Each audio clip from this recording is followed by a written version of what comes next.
News में आपका स्वागत है और खास कार्यक्रम सियासी रंग लेकर आपके साथ मैं हूं मोहम्मद कमर खान। इस कार्यक्रम के जरिए हम आपको राष्ट्रीय और स्थानीय स्तर की सियासी हलचल और गतिविधियों से रूबरू कराते हैं। साथ ही आपको यह भी बताते हैं कब कहां क्या किस तरह की सियासी उठापट होगी। राजनीति के शतरंज पर ऐसी कौन सी नई बिसात बिछी जो सियासी गलियारों से लेकर चौक चौराहों तक चर्चा के केंद्र में रही, बहस का मुद्दा बनी और फिर तेज होती गई क्रिया प्रतिक्रिया, आरोप प्रत्यारोप की जंग, सियासी रंग।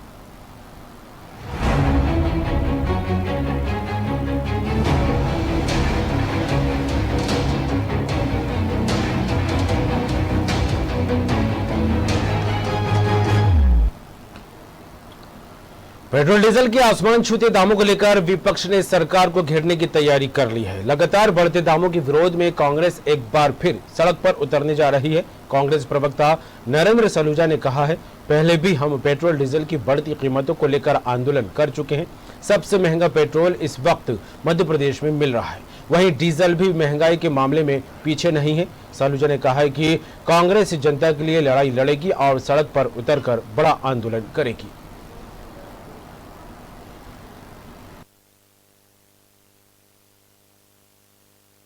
मध्य प्रदेश के अंदर आज देश में सबसे ज्यादा महंगा पेट्रोल मध्य प्रदेश में बिक रहा है। डीजल की बात करें तो औसतन डीजल का दर भी जो देश में तीसरे नंबर पर मध्य प्रदेश है। मध्य प्रदेश में सर्वाधिक कर डीजल पेट्रोल पे यहाँ की सरकार ले रही है और केंद्र सरकार के कर तो सभी को पता है। और केंद्र सरकार क्रूड ऑयल की कीमत कम होने के बाद भी कोई जनता को राहत प्रदान नहीं कर रही है। जो पेट्रोल कंपनियां हैं वो मुनाफा कमा रही है और करोड़ों हजारों करोड़ रुपए कमा रही है, लेकिन जनता को राहत नहीं दी जा रही है। केंद्र सरकार भी मौन है, प्रदेश सरकार भी मौन है, जनता को राहत देने का इनका कोई इरादा नहीं है। जनता लगातार राहत की मांग कर रही है। जब केंद्र में मनमोहन सिंह जी की सरकार थी तो शिवराज सिंह चौहान ने घोषणा करी थी पेट्रोल डीजल की मूल्य वृद्धि के खिलाफ मंत्रालय एक दिन साइकिल से जाएंगे, बैलगाड़ी यात्रा निकाली, साइकिल चलाई, कई दिखावटी अभियान चलाए। आज न उनकी साइकिल के पते न उनकी बैलगाड़ी के पते, सब मौन है। बड़े बड़े होर्डिंग पोस्टर लगाते थे जब, तो अब तो पेट्रोल डीजल को लेकर आवाज ही किसी की नहीं निकल रही है। जबकि इस कोरोना महामारी में जनता को राहत देने के लिए मध्य प्रदेश सरकार को पहल करते हुए टैक्सों में कमी करना थी जिससे जनता को राहत मिले, लेकिन सरकार कोई कदम नहीं उठा रही। कांग्रेस जनता की इस लड़ाई को पहले भी लड़ चुकी, फिर दोबारा लड़ेगी और पेट्रोल डीजल के खिलाफ एक बड़ा आंदोलन कर, इसके भी तारीख अभी स्थान और तारीख तय नहीं हुई है, लेकिन जिस दिन तय होगा हम उसको जारी करेंगे और हम जनता को राहत देने के लिए जनता के साथ खड़े होंगे। भाजपा सरकार के खिलाफ होंगे और सड़क पर संघर्ष करेंगे। सड़क पर संघर्ष करेंगे, जनता के लिए कहना है कांग्रेस का। खबर पर बात करेंगे, सनी मालवीय जुड़ गए हैं संवाददाता भोपाल से। सनी, पेट्रोल और डीजल की बढ़ती कीमतों को लेकर देखा जाए तो हर रोज एक नई खबर आती है बढ़ते दामों को लेकर, और जिस तरह देखा जाए दाम बढ़ रहे हैं उससे न सिर्फ जनता परेशान है बल्कि विपक्ष भी इसे मुद्दा बनाता नजर आ रहा है और कांग्रेस एक बड़ा आंदोलन की तैयारी करती दिखाई दे रही है बढ़ते दामों के विरोध को लेकर। क्या कहें इसे? जी बिल्कुल निश्चित ही जिस प्रकार से पूरा देश कोरोना महामारी के आर्थिक संकट से जूझ रहा है, वहीं जनता को जेब पर भी काफी नुकसान महंगाई की मार झेलना पड़ेगी और पेट्रोल के दाम के आसमान छू रहे हैं। ऐसे में विपक्षी दल अब सत्ता पार्टी का विरोध करने के लिए और सड़कों पर उतरना जा रहा है, जिसमें कांग्रेस पार्टी अब प्रदेश के अलग अलग पूरे जिले मुख्यालयों में एक बड़ा आंदोलन करने जा रही है। इस आंदोलन में जो कांग्रेस के वरिष्ठ नेता है वो आंदोलन में शामिल हो सकते हैं और पेट्रोल डीजल के दामों को देखते हुए कांग्रेस सरकार आंदोलन करेगी। वहीं जो कांग्रेस के प्रवक्ता है नरेंद्र सलूजा, उन्होंने कहा है कि पहले भी हम पेट्रोल की बढ़ती कीमतों को लेकर आंदोलन कर चुके हैं और शिवराज सिंह चौहान पहले साइकिल और बैलगाड़ी यात्रा निकालते थे, लेकिन अब उनकी साइकिल धूल खा रही है। सबसे महंगा पेट्रोल आज मध्य प्रदेश में मिल रहा है, नाइट वेट टैक्स कम किया जा रहा है, लेकिन डीजल देश में तीसरे नंबर पर सबसे महंगा मध्य प्रदेश में। कांग्रेस जनता की लड़ाई लड़ेगी और एक बड़ा आंदोलन सड़कों पर उतरकर करेगी। बिल्कुल सनी, और जिस तरह से नरेंद्र सलूजा को लेकर बात की जाए तो आंदोलन की बात तो कहते नजर आ रहे हैं, लेकिन अभी तारीख और समय निश्चित नहीं हुआ है कि किस दिन और किस समय आंदोलन किया जाएगा। और ऐसे में अगर कांग्रेस आंदोलन कर सड़क पर उतरती है तो क्या कुछ रूपरेखा हो सकती है?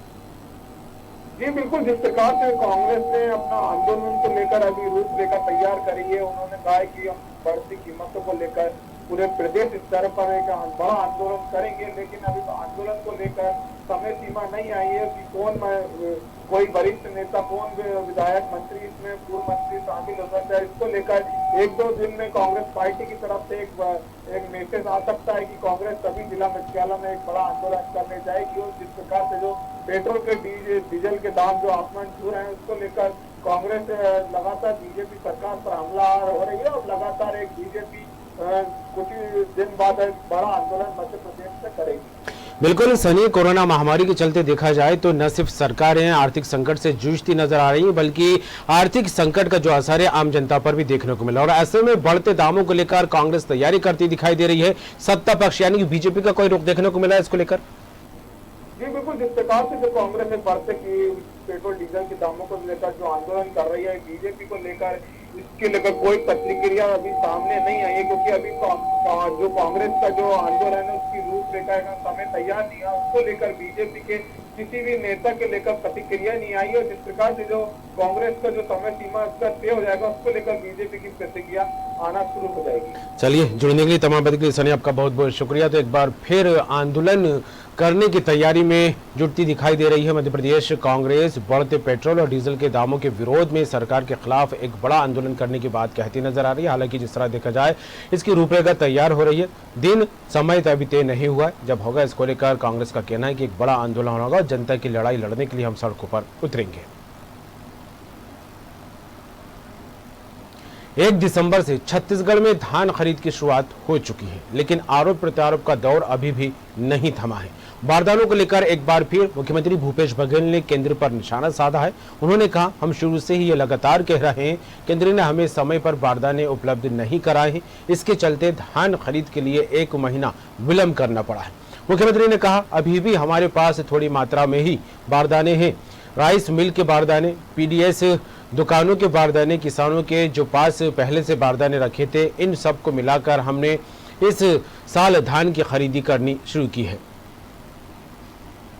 देखिए, ये तो शुरू से मैं कह रहा हूँ कि केंद्र सरकार हमको बारदाना उपलब्ध नहीं कराया, इस कारण से हमको 1 महीना विलम्ब करना पड़ा।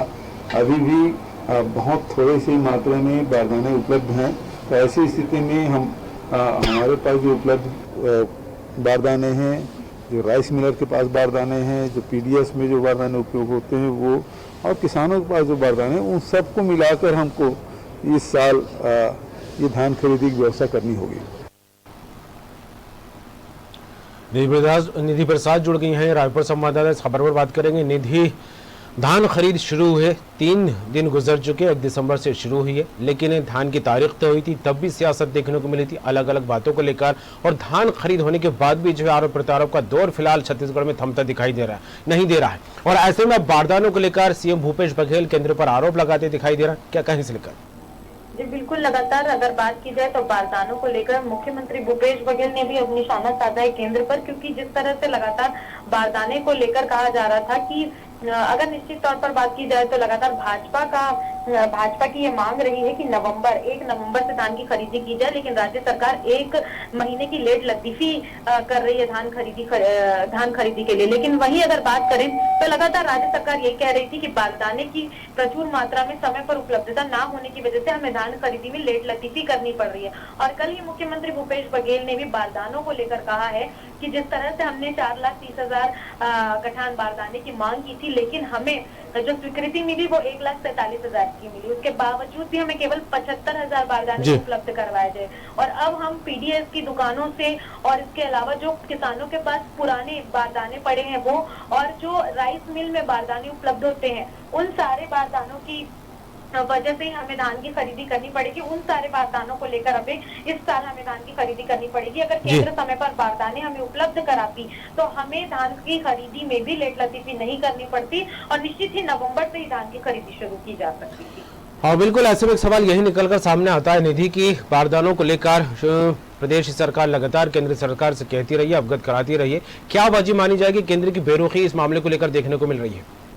जी बिल्कुल, अगर लगातार बात की जाए तो केंद्र पर हर बार बारदाने को लेकर सवाल उठाए गए, लेकिन केंद्र से अब तक फिलहाल किसी तरह का कोई जवाब बारदानों को लेकर नहीं आया है। केंद्र सरकार की हर चीज को लेकर अगर हम बात करें तो अभी हाल ही में एक बार फिर मुख्यमंत्री भूपेश बघेल ने जो पत्र लिखा है जी, चाहे वो चावल को लेकर के हो, चाहे वो और अन्य किसी चीजों को लेकर हो, तो लगातार मुख्यमंत्री भूपेश बघेल ये कोशिश करते रहे हैं कि केंद्र से चाहे वो राशि की बात हो, चाहे फिर वो बारदाने की बात हो। लगातार केंद्र और राज्यों के बीच जो असमंजस की स्थिति रहती है वो बरकरार रहती है, और खास तौर पर छत्तीसगढ़ को लेकर हमेशा हमें एक सियासत देखने को मिलती है कि जो मांग छत्तीसगढ़ करती है हमेशा से निश्चित तौर पर उसका उल्टा ही देखने को मिलता है। तो एक बार फिर अब जो धान खरीदी में लेट लतीफी हुई है उसका कारण भी केंद्र को ही राज्य सरकार ठहरा दी है, लेकिन लगातार भाजपा द्वारा ये आरोप लगाया जा रहा है कि राज्य सरकार द्वारा अगर कोई बात किसी तरह से निश्चित तौर पर साफ नहीं हो पाती तो इसका टिकरा लगातार केंद्र पर फोड़ा जाता है। तो केंद्र और राज्य दोनों में ही एक तरह से सियासत की जो स्थिति है वो देखने को मिल रही है, लेकिन इस बार राज्य सरकार धान की खरीदी जो है अपनी तरफ से अपनी कोशिशों से बारदाने को उपलब्ध करवा कर ही कर रही है। बिल्कुल, लेकिन निधि, जिस तरह से परिस्थितियों को लेकर बात की जाए तो लगातार ये परिस्थितियां सामने आती रही हैं कि केंद्र की तरफ से चाहे योजनाओं को लेकर बात की जाए, छत्तीसगढ़ की तरफ जो है वो रुझान देखने को नहीं मिल रहा है। इसको लेकर भूपेश बघेल बार बार आरोप लगाते रहे, और इसके अलावा टैक्स के पैसों को लेकर बात की जाए या अन्य योजनाओं से जुड़ी राशि को लेकर बात की जाए तो छत्तीसगढ़ तक नहीं पहुंचने की बात सीएम भूपेश बघेल लगातार कहते रहे। तो वहीं बारदानों को लेकर बार बार अवगत कराने को लेकर जो बेरुखी सामने आई है केंद्र की, तो क्या लगता है राज्य सरकार को खुद अपने स्तर पर तैयारी नहीं करनी चाहिए थी? जी बिल्कुल, अगर बात की जाए तैयारियों की तो राज्य सरकार पर भी एक तरह से सवाल खड़े होते हैं कि बारदाने अगर केंद्र से उपलब्ध नहीं कराए गए हैं तो उसको लेकर उन्हें तैयारी कर लेनी चाहिए थी। लेकिन अगर हम ये बात करें कि बारदाने अगर केंद्र से नहीं भी उपलब्ध हो रहे हैं तो राज्य सरकार उसके लिए भी अपनी तैयारी लगातार कर रही है। निश्चित तौर पर पीडीएस की दुकानों से भी अब बारदाने जो है वो इकट्ठे करने कह दिए गए हैं, जिसमें पीडीएस की दुकानों से ही 1 लाख बारदाने अब तक राज्य सरकार द्वारा जुटा लिए गए हैं। इसके अलावा प्लास्टिक के 75,000 बारदाने और साथ ही जो राइस मिल होते हैं वहां से बारदाने जुटाने का प्रयास राज्य सरकार कर रही है। इसके साथ ही मुख्यमंत्री भूपेश बघेल ने कहा है कि जो किसानों के पुराने बारदाने हैं उसमें भी अब जिस तरह से केंद्र द्वारा बारदाने उपलब्ध नहीं कराए गए हैं तो इस साल हमें पुराने बारदानों में भी धान की खरीदी करनी पड़ेगी। चलिए, बिल्कुल अब देखने वाली बात होगी। हालांकि आरोप प्रत्यारोप का दौर लगातार चल रहा है और बारदानों की कमी के चलते राइस मिल के बारदानों की बात की जाए या पीडीएस दुकानों के बारदानों की लेकर बात की जाए या किसानों के पास जो पुराने बारदाने रखे तो उनको एकत्रित करने की बात भूपेश बघेल सरकार कहती नजर आ रही है। आगामी दिनों में धान खरीद को लेकर और क्या कुछ तस्वीर आती है, क्या कुछ सियासत होती है, देखने वाली बात होगी। जुड़ने के लिए तमाम बात के लिए आपका शुक्रिया निधि। कोरिया जिले में भरतपुर सोनहत क्षेत्र के विधायक गुलाब कमरो के डांस का एक वीडियो इस वक्त जमकर सोशल मीडिया पर वायरल हो रहा है। विधायक कमरो छत्तीसगढ़ी गाने पर मगन होकर जमकर ठुमके लगाते नजर आए। स्टेज पर प्रोफेशनल डांसर्स के साथ कुछ इस तरह थिरके कि लोगों का ध्यान उनकी तरफ खींच ही गया।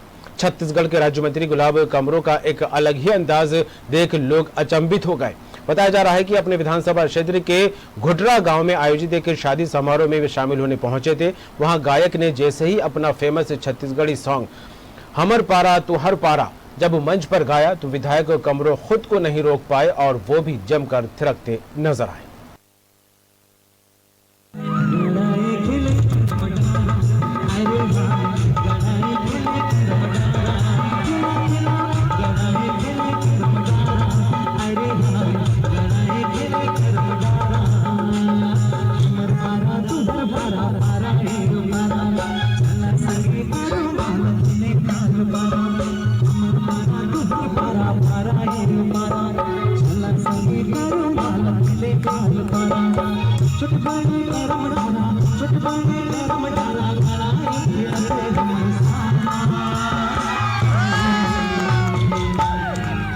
और क्या कहेंगे भैया। तो देखा आपने किस तरह से ठुमके लगाते दिखाई दे रहे हैं गुलाब कमरो। इस खबर पर बात करेंगे, हमारे साथ जुड़ गए धीरेन्द्र विश्वकर्मा संवाददाता कोरिया से। धीरेन्द्र, जो तस्वीरें देख रही हैं सबको मंत्र मुक्त तो करती दिखाई दे रही है, लेकिन जिस तरह से विधायक गुलाब कमरो को लेकर बात की जाए तो एक अलग अंदाज में थिरकते नजर आए, क्या कहें इसे लेकर? जी मैं आपको बता दूं कि भरतपुर सोनाई गायक अक्सर छत्तीसगढ़िया करते गानों पे डांस करते हैं। वही सबसे बड़ी बात यह है कि एक शादी कार्यक्रम में इस तरह से डांस करना कहीं न कहीं समझ से बड़ी बताया जा रहा है। लोगों की माने तो विधायक जब शादी कार्यक्रम में गए तो वहाँ जब डांस चल रहा था तो छत्तीसगढ़िया गाने में जो डांस कर रहे थे, ठीक है वो तो स्टेज पे डांस करे, लेकिन विधायक को अपनी क्या कहते देख के उस स्टेज पे चलना चाहिए और डांस करना चाहिए था। जी बिल्कुल, और जिस तरह से देखा जाए इस तरह के कम ही मौके होते हैं या इस तरह की जो बातें हैं, जो तस्वीरें कम ही निकलकर सामने आती हैं जब एक जनप्रतिनिधि कुछ इस तरह एक अलग अंदाज में नजर आता है। तो ऐसे में क्या कुछ मायने निकाले जा रहे हैं उनके इस थिरकने को लेकर, ठुमके लगाने को लेकर, नाचने को लेकर? जी, मैं आपको बताना चाहूंगा कि जिस तरह से विधायक के द्वारा इस तरह से नाच रहे हैं, और वो कहीं न कहीं महिलाएं भी वहाँ हैं, बच्चे भी वहाँ हैं, और इस तरह से स्टेज में चढ़ना कहीं न कहीं एक अपने कहते स्वाभिमान को ठेस पहुंचा रहे हैं। और सबसे बड़ी दिक्कत, क्षेत्र के विधायक है, राज्य मंत्री का दर्जा प्राप्त है, इस तरह से हरकतें करना कैसे जनप्रतिनिधि को शोभा नहीं देता है। चलिए, जुड़ने के लिए तमाम बात के लिए आपका शुक्रिया धीरेन्द्र।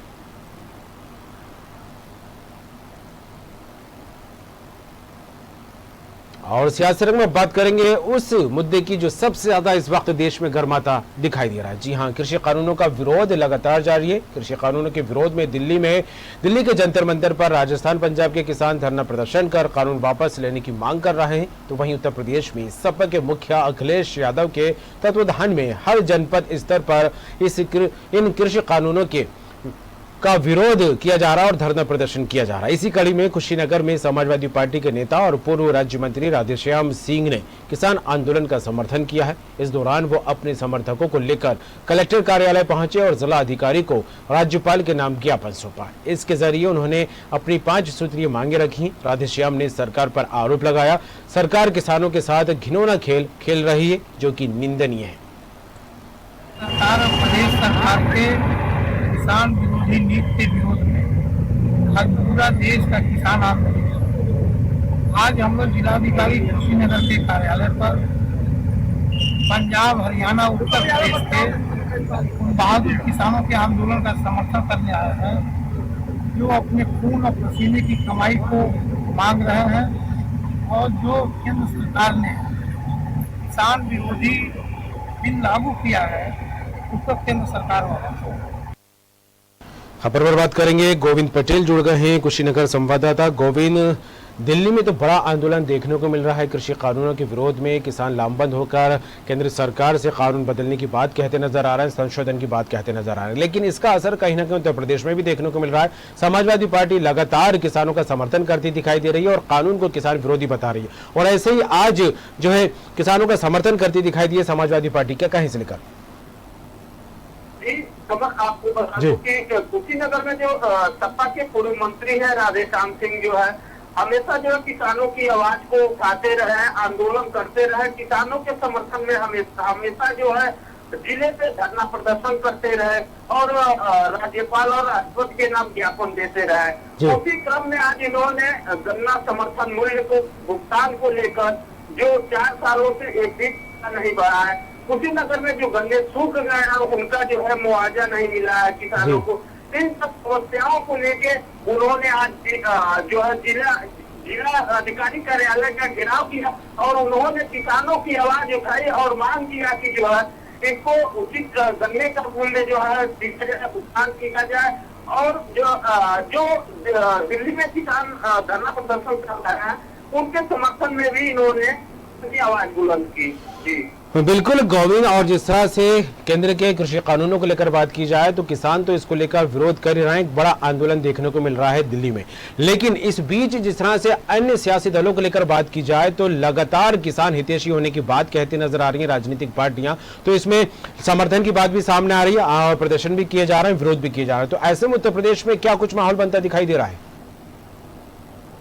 जी, इससे किसान मुखर हो चुके हैं। आंदोलन जो बड़ा आंदोलन चल रहा है और राजनीतिक दलों को जो है अपनी जो है राजनीतिक रोटियां सीखने को जो है अवसर मिल रहा है। इसका जो है लाभ ये राजनीतिक पार्टियां जरूर लेना चाहेंगी और उसी के क्रम में जो है तमाम जो विरोधी दल है जो सत्ता में नहीं है वो जो है के समर्थन में लगातार जो है वो समर्थन कर रहे हैं और धरना प्रदर्शन कर रहे हैं। जी चलिए, देखने वाली बात होगी गोविंद के क्या कुछ आगामी दिनों में सियासी तस्वीरें निकलकर सामने आ रही हैं किसानों को लेकर, किसानों के आंदोलन को लेकर, कृषि कानून को लेकर। जुड़ने के लिए तमाम बात के लिए आपका शुक्रिया।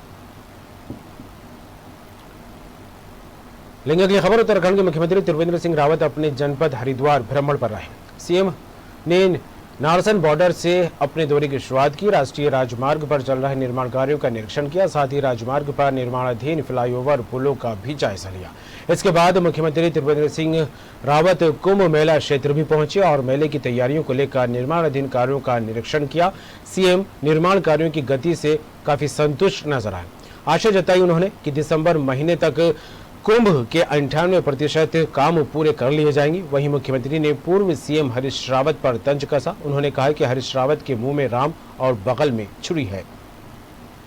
राष्ट्रीय राजमार्ग प्राधिकरण के द्वारा जो राष्ट्रीय राजमार्ग बनाया जा रहा है, तमाम फ्लाईओवर बन रहे हैं, उनका निरीक्षण किया है। साथ ही जो कुंभ की दृष्टि से तमाम यहाँ पर ब्रिजेज बन रहे हैं, उनका भी यहाँ पर आज निरीक्षण किया गया है और लगभग 98% कार्य हमारे दिसंबर माह में पूर्ण हो जाएंगे।